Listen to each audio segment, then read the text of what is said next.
खून पसीने से तेल देते हैं चंद्रशेखर की गाड़ी को। चमचो सुनो,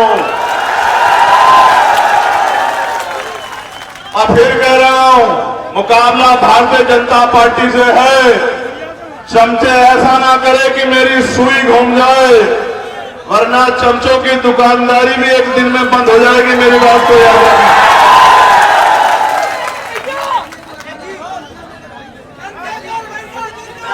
के सामने रखनी, ये उपचुनाव नहीं है। इस उपचुनाव से सत्ता नहीं बदलेगी, इस उपचुनाव से सरकार नहीं बदलेगी, इस उपचुनाव से बाकी लोगों के लिए बहुत कुछ नहीं बदलेगा, लेकिन आजाद समाज पार्टी काशीराम और भीम आर्मी के लिए बहुत कुछ बदलेगा। मेरी बात को आप याद रखें। कहते हैं कि बूंद बूंद से घड़ा भरता है और हर एक शुरुआत एक नई तस्वीर को, एक नए अंजाम को, एक नए लक्ष्य को पूरा करने की तरफ बढ़ती है हर एक शुरुआत। और कहते हैं नींव अगर मजबूत होती है तो बिल्डिंग बहुत मजबूत बनती है। जो मौका 2028 में आपके पास आना था, वो मौका कुदरत ने, प्रकृति ने, महापुरुषों ने आपके पास 2026 में ही भेज दिया है। और 2026 में इसलिए भेज दिया है, हमारे नेता माननीय काशीराम साहब ये कहा करते थे कि तमन्ना अगर सच्ची हो तो रास्ते हजार होते हैं, और तमन्ना अगर झूठी हो तो बहाने हजार होते हैं। आपकी तमन्ना सच्ची है, आपकी तमन्ना सच्ची है। आप यहां नेता निर्माण करना चाहते हो, और आप चाहते हो कि विधानसभा में आपकी गूंजती हुई आवाज हो, जो आपकी तरफ उठने वाली हर अन्याय की आवाज का मुकाबला असेंबली में सीना तान के करे, डंके की चोट पे करे। ये आप लोग चाहते हो। इसी के कारण ये हो पाया कि भाई जो यहां के विधायक थे उनको सजा हुई और ये सीट रिक्त हो गई। और लोग कहते थे चुनाव नहीं होगा।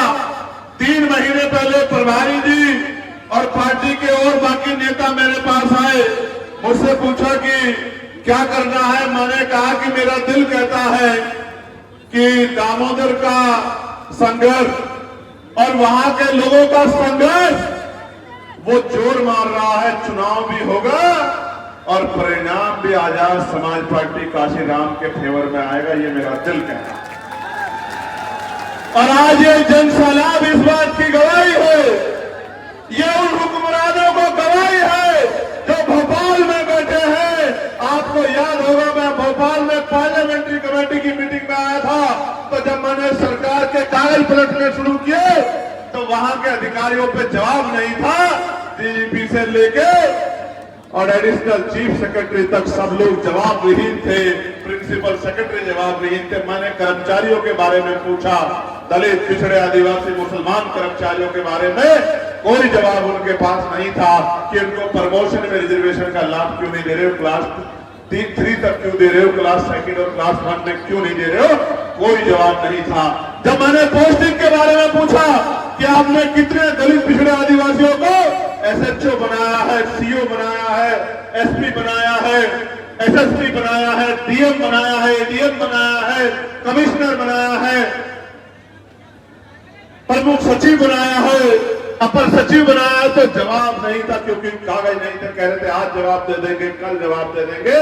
जब मैंने नौजवानों के लिए, रोजगार के लिए पूछा तो सरकार के पास जवाब नहीं था। जब मैंने किसानों के लिए उनकी फसलों पे आपदा आने पे जो है आपदा प्रबंधन के बारे में पूछा, बजट के बारे में पूछा, जब मैंने किसानों की आय के बारे में पूछा तो जवाब नहीं था सरकार के अधिकारियों के पास। जवाब हो भी क्यों जवाब हो? जब मैंने पूछा कि आपका बुलडोजर ये मुसलमानों की मस्जिदों की तरफ, उनकी खानकाह कब्रों की तरफ ये क्यों दौड़ता है, ये गोलियां क्यों चलती है, दलित पिछड़ों पे उनके कत्ल क्यों हो रहे हैं, उनकी हत्या क्यों हो रही है, और मैं आपके सामने कहना चाहता हूं, मैंने एनसीआरबी के डेटा के आधार पर पूछा कि ये छोटी छोटी बच्चियों का रेप हो रहा है, चोटियां काटी जा रही है, मारपीट हो रही, हत्या हो रही है, तो ये डीएम एसएसपी बैठ के, ये चीफ सेक्रेटरी डीजीपी बैठ के क्या पक्की मारने का काम कर रहे हैं, क्या कर रहे हैं? तो कोई जवाब सरकार के अधिकारियों के पास नहीं। और मैंने उस दिन उनको कहा था कि याद रखना मेरी बात को, अभी आपका नेताओं से पाला नहीं पड़ा है, अभी तो राजा महाराजाओं से, धन्ना सेठों से, व्यापारियों से पाला पड़ा है।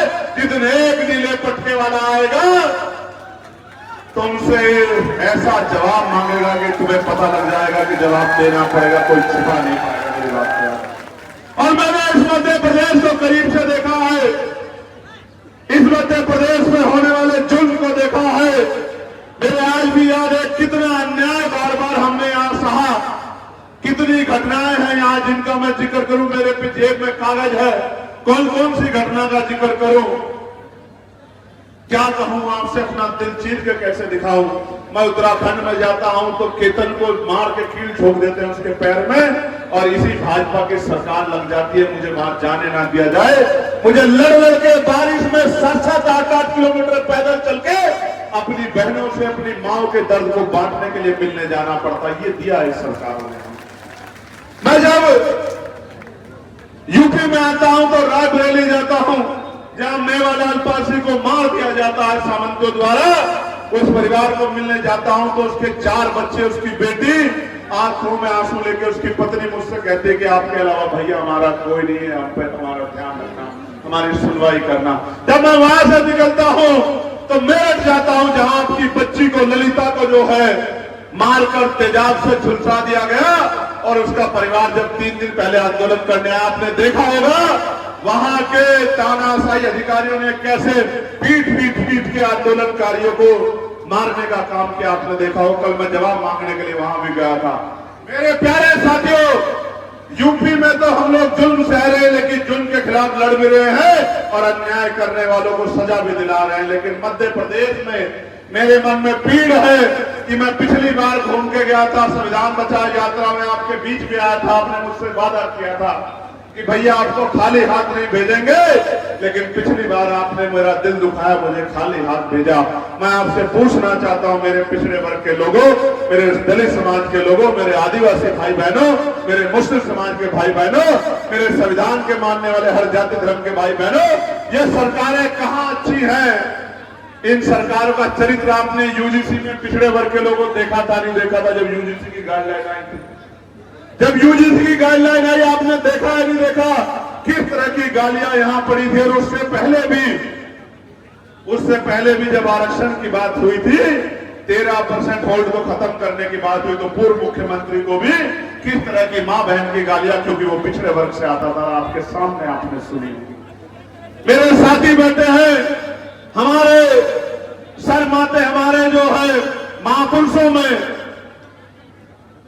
सम्राट वीर भोज जी की मूर्ति को किस तरह से जो है इसी क्षेत्र में हमारे समाज को जो है जूते की नोक पे रख के हमारे पूरे गुर्जर समाज का अपमान करने के लिए किस तरह से जो है उसके ऊपर टील लगा के पूरे हमारे लोगों के मान सम्मान से खिलवाड़ करने का काम किया। और जब मेरे भाई आंदोलन करने आए तो उनके ऊपर इतने मुकदमे लगा दिए गए। चुनाव चलते के बीच में मैं और भाटी जी यहाँ लड़ाई लड़ने के लिए आए, ये सोचते हुए कि नफा होगा नुकसान, इस लड़ाई को मजबूत करने के लिए आए। मेरे आज भी याद है, मैं नहीं भूलूं बाबा साहब अम्बेडकर की वो स्टैचू जो ग्वालियर में लगनी थी, आपको याद होगा, मेरे दिल में वो दर्द है, मैं उस दर्द को भूलूंगा नहीं, मेरी बात को आप याद रखना। वो स्टैचू आपको याद होगी, आपके दिलों में दर्द उठा था कि बाबा साहब हमारे महापुरुषों की स्टैचू लगनी चाहिए। किस तरह स्टैचू का अपमान करके और चैलेंज करके स्टैचू को लगने से रोकने का काम किया, और इस सरकार ने आपका मजाक उड़ाने का काम किया मेरे लोगों। और आज भी बाबा साहब की वो मूर्ति उस उच्च न्यायालय के प्रांगण में नहीं लग पाई। मैंने अपने साथियों को उस दिन आंसुओं के रूप में खून अपनी आंखों से बहाते देखा था कि जिस बाबा साहब के बारे में एक शब्द नहीं सुन सकते हैं, उस बाबा साहब, उस महापुरुषों की मूर्ति को किस तरह अपमानित करके वहां से हटाएगा। आज भी वो दर्द मेरे दिल में जिंदा है, आप और मैं जानते हैं इस बात। और सिर्फ यही नहीं, किस तरह बाबा साहब की फोटोएं जलाई गई और जलाने वाले लोगों का संरक्षण इस सरकार ने किया। पूरे बहुजन समाज के मुंह पे पूरी तमाम महिलाओं के मुक्तिदाता बाबा साहब के तस्वीर जला के पूरी तमाम किसान, मजदूरों, पिछड़ों, दलितों, आदिवासियों, अल्पसंख्यक समाज, मुस्लिम समाज के लोगों को और महिलाओं के मुंह पे आपको अपमानित करने का काम इस सरकार ने किया, ये हमने अपनी आंखों से देखा, हम भूले नहीं। बाबा साहब कहा करते थे मेरे लोगों कि आदमी भूखा रह सकता है लेकिन अपमानित होकर नहीं रह सकता। इस सरकार ने हमारी पगड़ी उछाली है, हम इस सरकार की कुर्सी तोड़ के अपने मजबूर साथी को विधानसभा भेजने का काम करेंगे, ये हमारी जिम्मेदारी है।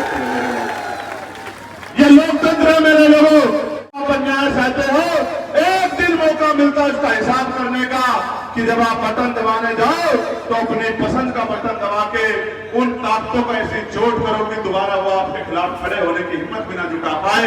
आपके पास ये मौका 5 साल में नहीं 3 साल में आ गया है, क्योंकि आपकी तमन्ना सच्ची है। कमर कस लो, मुट्ठी तान लो और अगले जो बाकी दिन है, आज 11 तारीख है, 18 दिन बाकी है, 18 दिन को एक एक मिनट को एक एक घंटे के मुकाबले काम करके साबित करो कि अगर बहुजन समाज अपने पे आ जाए, बहुजन समाज को चिट ठान ले तो हार, मान लो तो हार और ठान लो तो जीत, कोई रोक नहीं सकता। कितना भी बड़ा ताकतवर साफ आदमी हमारे सामने क्यों ना आ जाए, हम उसका मुकाबला करने के लिए तैयार। प्यारे साथियों, जिनका टिकट कटा वो भी आते मैदान में, उनका भी स्वागत था, हम उनका भी मुकाबला करते, और जिनका टिकट अब हुआ है वो भी आ जाओ, उनका भी मुकाबला करने को तैयार है। हम दोनों तरीके से तैयार है। हमने संकल्प किया था कि हम कमजोर के मुकाबले कमजोर लड़ाएंगे और मजबूत के मुकाबले मजबूत लड़ाएंगे। हमने अपने मजबूत सिपाही को मैदान में उतारा और मैं धन्यवाद देता हूं दामोदर भाई का। दामोदर भाई ने कहा कि भाई मैं चुनाव नहीं लड़ना चाहता, मैं तो संगठन का काम करना चाहता हूं। मैंने कहा नहीं, इस बार सारे काम छोड़ो, मेरे आदेश को मानो। अगर मेरे सिपाही हो तो जाके दतिया में डेरा डाल के गांव गांव जाके मेरा संदेश लेके जाओ, क्योंकि उस अपमान का बदला इसी सत्र में विधानसभा में हम लोग लेंगे, जब हमारा साथी इस झंडे को लेके ऐसा पटका पहन के भोपाल जाएगा और मुख्यमंत्री से आंख मिला के पूछेगा कि बाबा साहब की स्टैचू क्यों नहीं लगी ग्वालियर में, स्टैचू को तोड़ने वालों पे क्या कारण है। जब किसानों के समस्या के लिए सवाल पूछा जाएगा और जवाब देना पड़ेगा, और जो कहते हैं कि अकेला क्या करेगा, अकेला चंद्रशेखर आजाद बताओ 542 के मुकाबले दिखाई देता है नहीं देता, आप मुझे बताओ। बात विचार की है, एक अकेला सब पे भारी, उनका नारा झूठा है, हमारा नारा सच्चा है, क्योंकि उस अकेले के पीछे इतने लोगों का प्यार, संगत, इतने लोगों का आशीर्वाद बाकी। मैं कल एक आंदोलन में था तो शाम में ये सोच रहा था कि कल मुझे दतिया जाना है और दतिया जाकर अपने लोगों से अपील कर ली। और इन्होंने मुझे बताया कि भैया यहां थोड़ी सी डिस्टर्बेंस हुई है, एक व्यक्ति का टिकट कट गया, उसके समर्थकों ने बड़ा थोड़ा माहौल थोड़ा खराब किया है। हालांकि पुलिस ने उनको डंडे वंडे मार के उनकी औकात दिखाने का काम किया। उनको भी पता लगा, वो अपने आप को मालिक समझ रहे थे, उनको भी एहसास हुआ कि मालिक वो नहीं। लेकिन मैंने इनसे कहा कि देखो भाई, अब हम रुक नहीं सकते हैं, और मैं अपने लोगों को जानता हूं कि चाहे आंधी आए, चाहे तूफान, चाहे बारिश आए या कड़क गर्मी, चाहे दिन हो या रात हो, सुबह हो या शाम हो, अगर उन्होंने ठान लिया तो रैली ऐतिहासिक होगी। और मैं आज दिल से बधाई देता हूं कि जितने लोग पंडाल के अंदर है उससे कई गुना लोग पंडाल से बाहर है, और आदमी एक दूसरे के साथ इस तरह अटैच खड़ा हुआ है। मैं कह सकता हूं कि एक आदमी की जगह में 4-4 आदमी खड़े हुए हैं। मैं कैसे धन्यवाद करूंगा। मैं अपने प्रदेश के नेतृत्व का भी धन्यवाद करता हूं, तमाम साथियों का जो इस मंचासीन है, जिनके नाम भी नहीं लिए गए, जो पीछे बैठे हैं, अनिल जी से लेकर तमाम हमारे साथी, क्योंकि वो लोग मेहनत करते हैं, उन्हीं की वजह से संगठन आगे बढ़ता है। हम लोग तो आते हैं, हम लोगों को आप प्यार सहयोग करते हो, हमारी दिशा निर्देशों को मानते हो, लेकिन ये भी सच है कि नीचे ग्राउंड पर कार्यकर्ता काम करता है। मुझे 2-3 चीजें आपके सामने रखनी है। एक तो 13% होल्ड कब खत्म होगा? जब संविधान ने हमें पिछड़े वर्ग के लोगों को बराबर की हिस्सेदारी का अधिकार दिया है। आर्टिकल 340 में हमारे संरक्षण का अधिकार दिया, सशक्तिकरण का अधिकार दिया है। तो इस मध्य प्रदेश में जो अभी SC-BC के नेता हैं, अगर वो सच्चे नेता होते तो वो डट जाते, और जब तक फैसला आपके पक्ष में नहीं आता, ये 13% वोट खत्म नहीं होता, तब तक वो डटे रहते, सरकार पे दबाव बनाते, तो वो आपके सच्चे प्रतिनिधि होते। लेकिन वो तो मुख्यमंत्री जैसे पदों पे जाके भी आपका अधिकार नहीं दिला पाए, तो वो आपके लिए मखौटा हो सकते हैं, आपके प्रतिनिधि नहीं हो सकते। इसलिए मैं दामोदर भाई से कहूंगा, जनता उनको आशीर्वाद देगी तो सबसे पहला काम ये करना है विधानसभा में जाने के बाद कि वहीं डट के बैठ जाना है। आप अंदर बैठना, कार्यकर्ता मुकाम को घेराव करेंगे विधानसभा का, जब तक 13% वोट खत्म नहीं होगा। पिछड़े वर्ग के भाइयों को उनकी संख्या के आधार पर हिस्सेदारी मिलनी चाहिए, लेकिन फिर भी जो 13% संवैधानिक है, जब तक नहीं मिलेगा बिल्कुल भी नहीं उठना, बिल्कुल भी नहीं उठना। इस तरह से डट के खड़े हो जाना, जिस तरह मेरी बाजू में आके खड़े हो, इस तरह डट के खड़े हो जाना, अपने लोगों के अधिकारों की रक्षा करना। हम तो चाहते हैं कि संख्या के अनुपात में मिले और प्रमोशन में रिजर्वेशन भी SC, ST, OBC के कर्मचारियों को मिले। हम तो ये चाहते हैं, हमने अपने मैनिफेस्टो में रखा है, लेकिन अभी भी ऊंच नीच की खाई बहुत बड़ी है। जैसे रोहित यादव को उसकी चोटी उखाड़ी गई क्योंकि उसने चोटी रख ली थी, चोटी रखना उसका अधिकार नहीं है क्योंकि वो शूद्र है। यादव वह चोटी रख नहीं सकता, उसकी चोटी उखाड़ के उसको बताया गया कि आप शूद्र हो। मैं तो अपने लोगों को कहता हूं अभी भी समझ जाओ, वरना फिर अपमानित करके ये लोग समझाएंगे। हमारे यहाँ तो सिर्फ इनको ही नहीं, सिर्फ इनको ही नहीं, हमारी 2 बेटियों को भी यहाँ मध्य प्रदेश में, एक लोधी समाज की थी, एक कुर्मी समाज की थी, दोनों बच्चियों को चलती कथा से उतार दिया क्योंकि दोनों शूद्र वर्ण की बच्चियां थी, दोनों पिछड़े वर्ग की बेटी थी। चलती कथा से लोधी समाज की और कुर्मी समाज की बेटी को उतार के, हमारी बच्चियों को उतार के अपमानित करने का काम किया। आप सोचो, जो इतनी घृणा करते हैं वो आपके हितैषी हो सकते हैं? क्यों नहीं आपकी समझ में आता कि जो आपकी छोटी छोटी बच्चों के मन में इस तरह का अपमानजनक व्यवहार पैदा कर रहे हैं, वो आपका भला कर सकते हैं क्या? प्यारे साथियों, यहाँ एक मंत्री जी के समधी ने हमारे गुजर भाई की जो है वो अभी कुछ दिन पहले हत्या कर दी थी। और भिंड में और कुशवाहा समाज में तो चाहे ये कल्लू कुशवाहा हो या विशाल कुशवाहा, मुझे तो ये भी बताया गया कि अगर एक भी नौजवान अपने समाज का झंडा लेके खड़ा हो जाए तो वो ज्यादा दिन सूरज नहीं देख पाता। इतना आतंक, इतना अन्याय इस दतिया में हो रहा है। मैं अपने कुशवाहा समाज के लोगों को कहना चाहता है कि वो भी दिन था कि जब आप और हम कंधे से कंधा मिला के एक थाली में भोजन करके आगे बढ़ा करते थे। जब सुखलाल कुशवाहा जी जैसे नेता पैदा हुए थे, वो दिन वापस लौटेगा मध्य प्रदेश में। मेरी बात को आप याद रखना, हम ऐसे ही करके मुकाबला करेंगे और जो हमारे भाइयों की तरफ हाथ उठाएगा वो जेल की हवा कुछ ही देर बाद खाएगा। मेरी बात को आप याद रखना। प्यारे साथियों,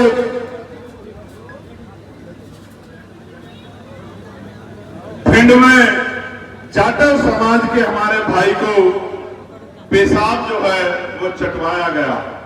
बहुत महान काम किया सावंत, आपने बहुत बड़ा काम किया। एक तरफ हिंदू हिंदू भाई भाई का नारा भी लगाते हो, दूसरी तरफ हमें जातीय दमन का एहसास भी कराते हो। वो कमजोर था, वो कमजोर था, आपने उसका अपमान किया, लेकिन ज्यादा दिन कमजोर नहीं रहेगा। लोकतंत्र में बहुत शक्ति है। जिस चंद्रशेखर आजाद को आपने लाठियों से पीट के जेल में बंद कर दिया था, उस गरीब जनता ने उसको सांसद बना के दिल्ली की सबसे बड़ी पंचायत में बिठाने का काम कर दिया है। और जिन्होंने लाठी मार के बंद किया था, आज आप देखते हो कैसे, देखते हो ये लोकतंत्र है, ये लोकतंत्र है। मैं यहाँ कहना चाहता हूँ, ये लोकतंत्र बाबा साहब अम्बेडकर ने आप गरीब कमजोर लोगों को दिया था। उनको पता था ये राजमहलों वाले धन्ना सेठ व्यापारी आपको कुर्सी नहीं देंगे, ये आपका भला नहीं करेंगे, आपको बल बना के दल के जरिए राजनीतिक शक्ति एक एक वोट को संगठित करके बनानी पड़ेगी। और उन्होंने कहा था कि दूसरों के महलों से अच्छी होती है अपनी झोपड़ी, आपका अपना घर है। आजाद समाज पार्टी आपका अपना घर है, अपना दल है, अपना बल है। इस दल को मजबूत करके बल बना लो, और जिस दिन बल पैदा हो गया किसी गुंडे की हिम्मत नहीं होगी, किसी गरीब की बच्ची की तरफ आंख उठा के देख ले या हमारे महापुरुषों का अपमान कर ले। मेरी बात को आप याद रखना। प्यारे साथियों, बहुत सारे मुद्दे हैं हम लोग उत्तर प्रदेश में जिन पे